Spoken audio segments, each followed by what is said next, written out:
Lives of our Saints. On the 26th of June, our church celebrates the feast day of St. David of Thessalonica. The following are some details of his life and works. In the 15th century, out of the city of Thessalonica came David, who abandoned the clamour of the city for the tranquillity of a nearby monastery dedicated to the martyrs Theodore and Mercurius, two men of the church whom he held in reverence, but not quite so much as he esteemed St. Simeon Stylites, the indestructible saint who perched atop a 60-foot pillar to remind those below of the salvation of man through Christ.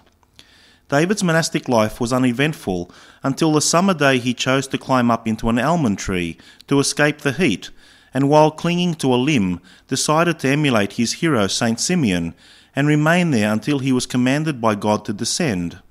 He selected a stout limb and startled a passing monk by making known his intentions and asking that he be given sustenance for as long as he had to stay there. David was attended by his fellow monks, who anticipated he would come down in a very short time, because the limb afforded him no comfort at all. To the amazement of all, he stayed there like some petrified owl until winter came. He endured wintry blast and summer heat for 3 years, until at last he heard the voice of the Lord tell him to come down from the tree. At about the time David descended from his almond tree, the hordes to the north of the city were massing to lay siege to a virtually defenceless community. Thessalonica was vulnerable because it only had a small garrison of soldiers, and the main Byzantine army was engaged elsewhere.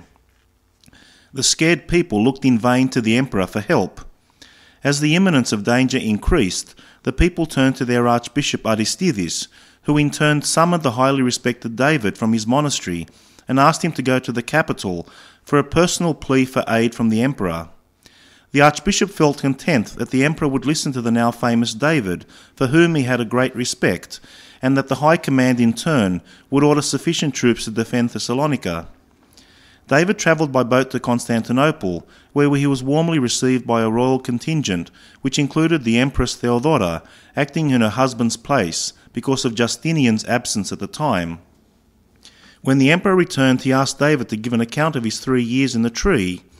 Later, David officiated at services in which he offered the smoke of burning incense, which he clutched with his bare hand, with not even a blister in resulting, clear evidence that he was graced with the power of the Lord.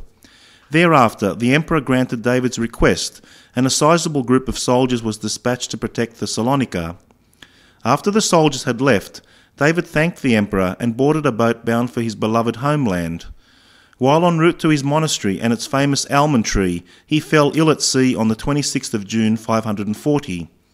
When the boat arrived in port, his mortal remains were taken to the monastery and buried at the foot of the almond tree, which he had ascended in anonymity and from which he descended in glory.